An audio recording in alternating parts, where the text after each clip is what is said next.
Sambam rella kumbiti falambam yei fanani Musakone la kogako falamboni fanani Sambam rella kumbiti falambam yei fanani. Aïcha ñu ñëw ci li nga xamante ne rek moom la ñuy tàmbale mooy li Source A xëy tey Source A nag dafa xëy ñëw ci usage téléphone portable en milieu scolaire Guirassy siffle la fin de la récréation noonu la ko journal bi daal di xëyee fësal chute d'une jeune fille à la cité mixta suite à une rupture amoureuse nan la ko journal bi jàngatee ñu ngi ñëw rek ci li nga xamante ne tey jii moom la Source A daal di xëyee tey mooy nag le ministre de l'éducation nationale li nga xamante ni rek bëgg na ko mooy li nga xamante ni mooy kii nu mu tudd sax téléphone portable yi maanaam dootul dugg ci li nga xamante ni rek moom moo di école yi moom le ministre de l'intérieur wala boog le ministre de l'éducation nationale décidé na ko démb ne téléphone moom dootul dugg ci enceinte école bi maanaam comme école privée collège lycée public comme privé maanaam ci couru école bi sax téléphone dootu fa taxawaalu mi ngi noonu donc usage du téléphone nag incontrôlé l'usage incontrôlé de téléphone portable dafa détourner suñu élèves yi ci njàng dafa tax itam ñu wàññeeku bu baax mu wàññi seen concentration ak li nga xamante ni rek moom moo jëm seen njàng contraire ak valeur éducative yi nga xamante ni amoon na. Le ministre ba léegi mi ngi wax ni li nga xamante ni mooy mesures yi nga xamante ni concerné na li nu mel tablette ak ordinateur ak liseuse yooyu yëpp mesures yooyu concerné wu leen mi ngi noonu mooy njàngale mi ñi nga xam ne ñooy jàngale tey war a yor tablette ordinateur wala liseuse ñooñu loolu bokk ci mesures yi ba léegi ministre bi mi ngi wax enseignants yi nga xamante ni ci seen activité pédagogique ak ni ñuy encadrer mën lañ leen a autoriser de manière express l'utilisation de téléphone muy enseignants yi notamment bu fekkente ni dañu bëgg promouvoir le numérique ak l'intelligence artificielle loolee itam bokk na ci ministre bi wax di ngeen ko fekk à la page 6 du journal. Source A mi ngi xëy ba tey di wax chute d'une jeune fille à la cité mixta suite à une rupture amoureuse moom copain wam moo ko bàyyi defe naa ne consciente après avoir tenté de se suicider du haut de son immeuble à la cité mixta Astou Diagne 21 ans nee na nag li nga xamante ni rek moom moo waral jëf ji nga xamante ni def na ko mooy moo copain wam dañoo bàyyante copain bi nag mi ngi tudd monsieur Mbengue moom dafa accuser copinam bi ni da ko liggéey loolu nag dafa mujjee dégénéré indi ay wax yu sew ak yooyu ba li nga xamante ni rek moom mooy ñenn ci ay xaritam cousinam di noxo ak gay mi ngi noonu ñoom dañoo demoon wuti ji lu ñu lekk bàyyi ko ci néegam ci la nag bi ñu ñëwee ñu dégg bruit boo xamante ni bruit bu diis la loolu nag ñu maanaam bruit boo xam ne dafa mel ni daa am lu wadd ci la ñu xam ne moom Astou moom moo daal di mel ni kuy bëgg a xaru daal di daaneel boppam ci cité mixta après ñoom ci la ñu daal di woo vigile yi détails yëpp di ngeen ko fekk à la page 4 du journal. Question écrite bu député Mbaye Ndione au ministre Balla Moussa Fofana jëm ci li nga xamante ni mooy situation wu PACASEN ak li nga PACASEN mi ngi noonu ak retard noté ci disposition de fonds d'équipement yi yu collectivités territoriales yi teneur d'une correspondance loolu la ko journal bi xëyee nee na ñeenti at après 4 ans d'exécution le PACASEN se trouve dans une situation presque d'arrêt dans son exécution du fait essentiel du non-reversement par l'État de fonds alloués à chacune des 125 communes bénéficiaires. loolu la wax le programme avait mobilisé 130 milliards de francs CFA de la part de la BM, de l'AFD et de l'État du Sénégal.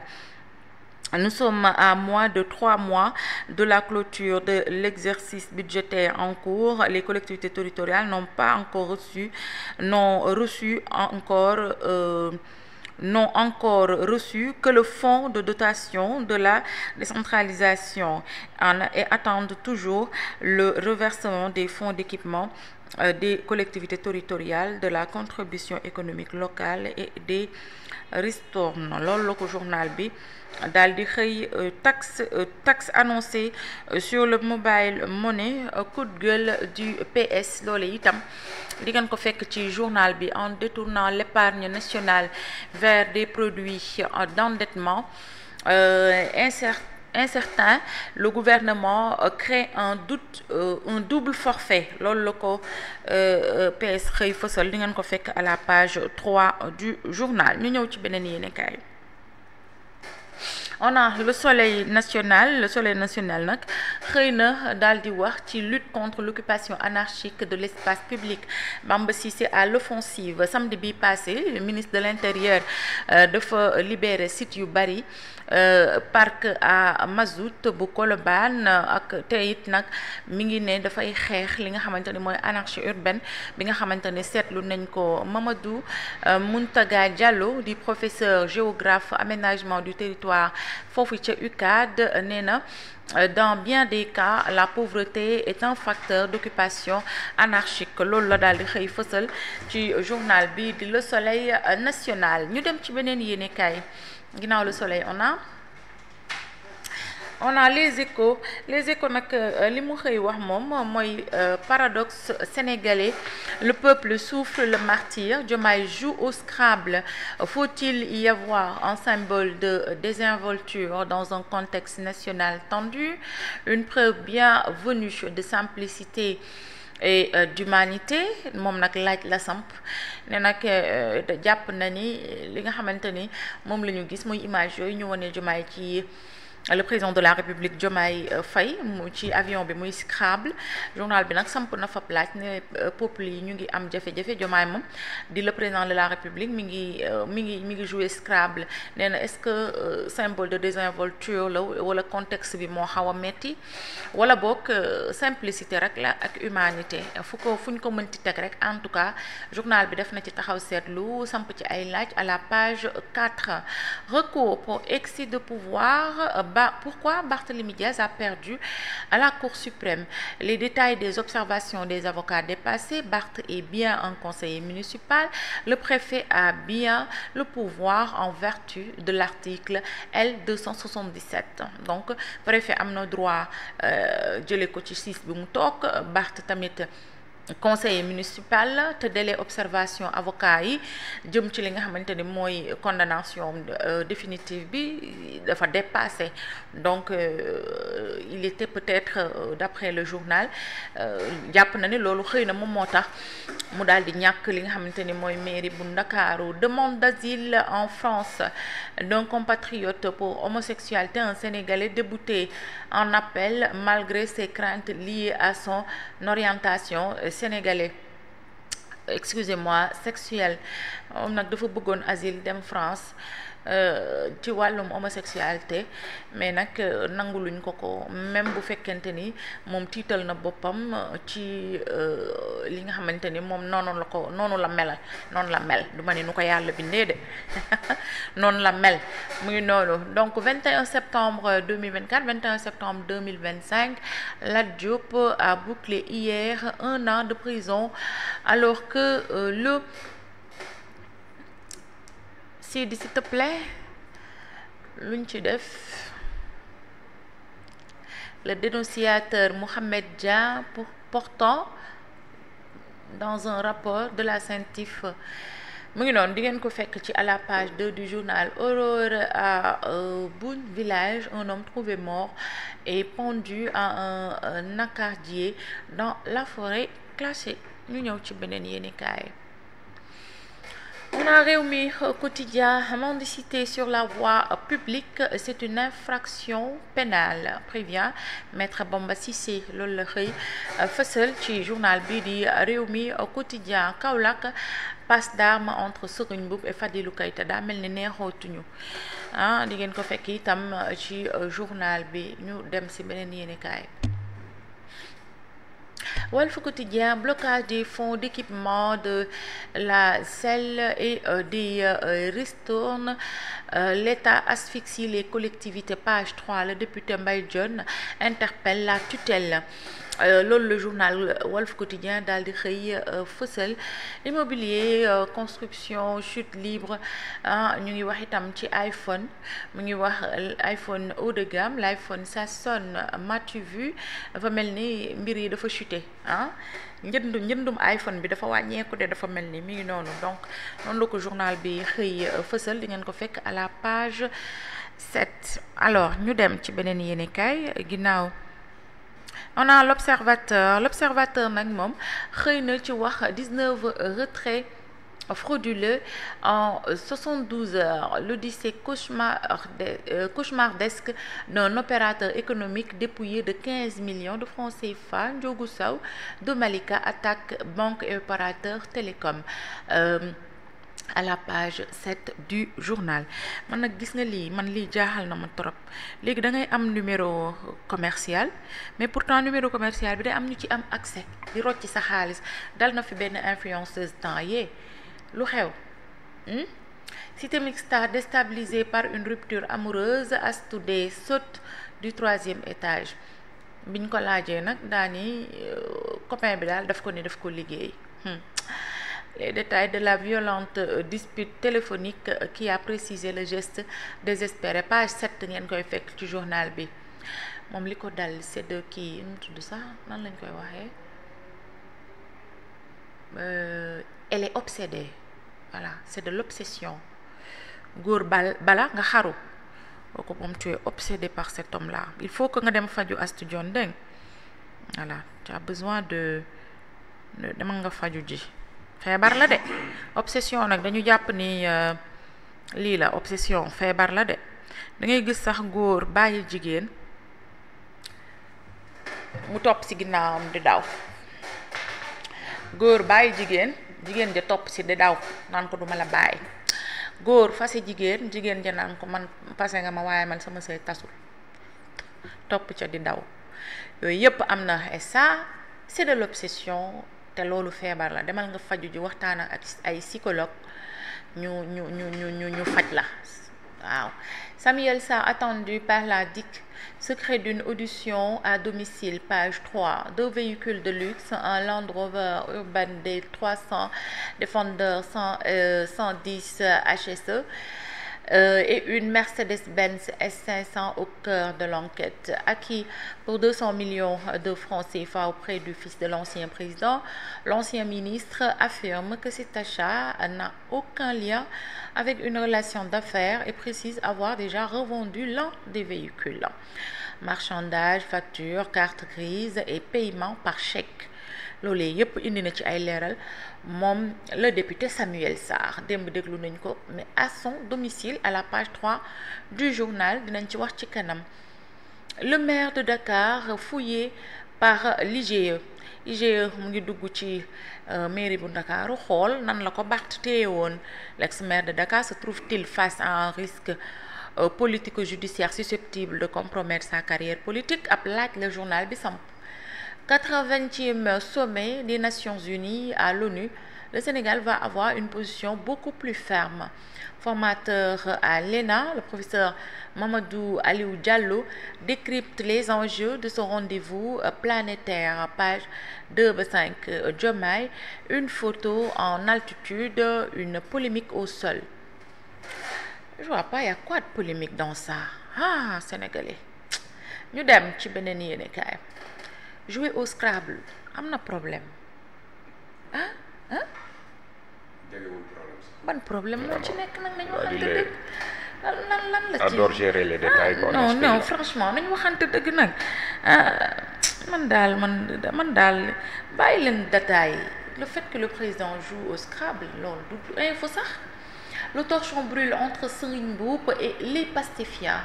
Bataille taxation des transferts d'argent, le FRAPP appelle citoyens, syndicats, organisations sociales à se mobiliser pour l'abrogation de cette loi injuste. FRAPP de loolu la xëy wax loolu la xëy fasal waaye diggante Wave ak gouvernement Sénégal nañ ñu wax ku ci wax dëgg 30 millions la ou 30 milliards la wala 20 milliards l'appel solennel d'Abass Fall au Dakarois moom nag Abass Fall mu ngi noonu ci journal bii di Vox Pop moom nag la mu bëgg rek mooy ñu fexe ba booloo ni également xar kanam Dakar ñu soppi ko bu baax a baax s'ouvre devant nous une nouvelle ère, celle de l'action publique, du travail partagé et la responsabilité collective. ñu nekk ñun ñëpp benn jàpp kenn ku ci ne nga xam ne liggéey Ndakaaru sa responsabilité la waaw loolu la maire Ndakaaru Abass Fall woote. Maître Bamba Cissé s'attaque au chantier le plus impopulaire du Sénégal derrière le Y'en a marre du nouveau ministre de l'Intérieur moom nag gis ngeen ko ci mbeddum Dakar wi li mu bëgg nag mooy déguerpissement loolu lan la mën a indi est-ce que dina indi quelque chose en tout cas on va essayer de voir ci kanam. Le ministre de l'Éducation nationale interdit le téléphone portable dans l'enceinte des écoles, collèges et lycées publics comme privés au nom de l'intérêt supérieur de l'élève et de la République noonu la ko daal di tuddee moom journal bi. ñu ñëw ci beneen yéenekaay. On a le quotidien contre les occupations anarchiques. Bamba Cissé tente un coup de maître après Colobane. Il veut étendre les opérations de déguerpissement à l'ensemble du pays. Voilà du Dakar rek de Thiès marché central bu Thiès kenn mënu faa dox gauche comme droite nord comme sud. Marché central bu Thiès monsieur le ministre foofee te saa yu ñu leen déguerpir ñu ñëwaat te foofu ay rue la waaw nañ ko tàllal nañ ko étendre daal ba réew mi ñëpp jot si mu ngi noonu loolu la Le Quotidien xëy fësal. PGF gestion des agropoles les premières arrestations di ngeen ko fekk à la page 5 du journal. ñu dem. On a enquête situation à Gaza l'étau se resserre autour d'Israël noonu la ko xëy fësal. Benyamin Netanyahu rek mooy problème bi moom donc kottu kese. Bamba Cissé s'attaque à la patate chaude noonu la ko journal bi tuddee 2 crimes odieux en l'espace de 48 heures Ngaparou en ébullition. Kankourang yi def nañ fa dégâts ak femme boobu nga xam ne dañ ko jamat rey ko rey bu ñaaw foofee ca Ngaparou jaaxle nañu nag population ba. ñu ñëw ci décision du ministre de l'Éducation nationale. L'État prend une décision ferme en tout cas amatul benn élève buy dugg téléphone ci biir école bi amatul de. aywa ñu dem ci beneen yéenekaay. On a Libération avenant à la convention de concession et du cahier de charges d'Expresso. Pourquoi Diomaye a tout cassé? Le décret portant approbation avant avait été signé précipitamment et en catimini à 4 jours de l'élection présidentielle du 24 mars. Le président Bassirou Diomaye Faye retire tout par un autre décret contresigné avec le Premier ministre Ousmane Sonko chargé de l'étude et de l'instruction du dossier. L'ARTP avait été complètement tenu hors circuit. noonu la ko journal bi daal di xëy fësal. Assassinat d'une couturière à Ngaparou, Adji Marème 6, une cruauté sans nom, blessure à la tête, au bras, coup de poignard, horrible scène de crime. Pourquoi l'enquête des gendarmes n'écarte aucune piste? Bu leen bàyyi benn piste kay. Ça c'est odieux. Cérémonie du Kankourang, déjà tamit 2 meurtres enregistrés en 48 heures. Journal Libé mi ngi xamal le chanteur Wally Ballago Seck se met à la disposition de la justice. Abass Fall trace 4 horizons nouveaux pour Dakar. Loolu le journal bi xëy fësal. Ñu ñëw ci beneen yéenekaay. L'évidence suñu dëkkandoo yi licenciement et recrutement politique. Mbaye Dione dénonce le clientélisme de Pastef. Interdiction du téléphone portable à l'école. L'État trace la voie d'une école sans téléphone portable. Serigne Mboup et Pastef à couteau tiré noonu la ko journal bi xëy fësal à la page 4. ñu ñëw ci beneen yéenekaay. Tribune silence Diomaye et Sonko taxe les pauvres noonu la ko tuddee ki bind article bi nag di Thierno Diop moom nag jàpp na ni FRAPP mi ngi dénoncer une injustice fiscale flagrante dans un pays où la pauvreté gagne du terrain, où les salaires sont maigres et les prix flambants. Ce sont ces petits flux d'argent qui maintiennent les familles entières debout. Les taxer, c'est taxer la pauvreté noonu la ko journal bi xëy fësal journal bi tamit mi ngi xëy fësal ci mbirum Abdou Nguer les avocats de Abdou Nguer pressent le procureur dossier ba aujourd'hui il est temps de fixer l'audience noonu la ko journal bi waxee afin de nous permettre d'exercer le droit de notre charge et maître Baba Diop moom moo ko xamle dans l'attente de la fixation de cette audience la défense dit yëgal Sidi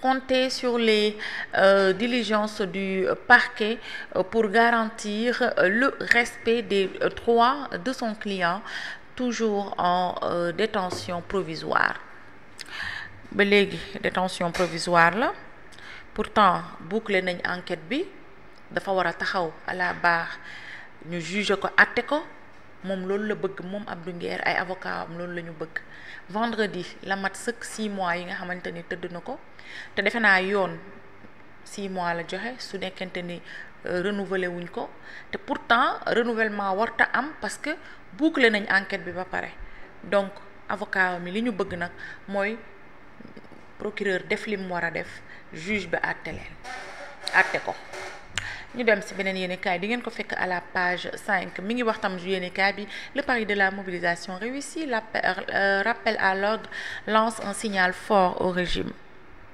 ñu dem ci beneen yéenekaay voilà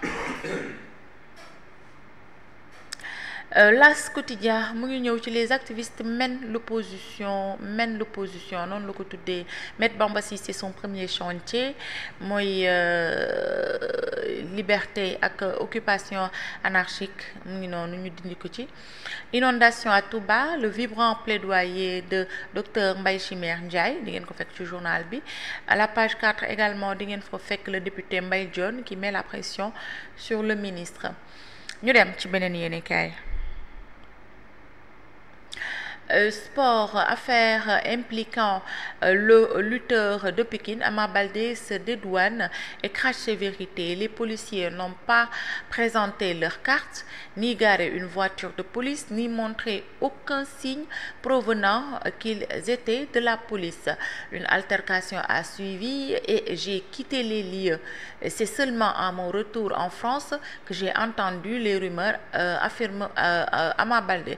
Si les policiers étaient venus avec respect, c'est moi qui aurais livré la personne recherchée. Personnellement, j'étais là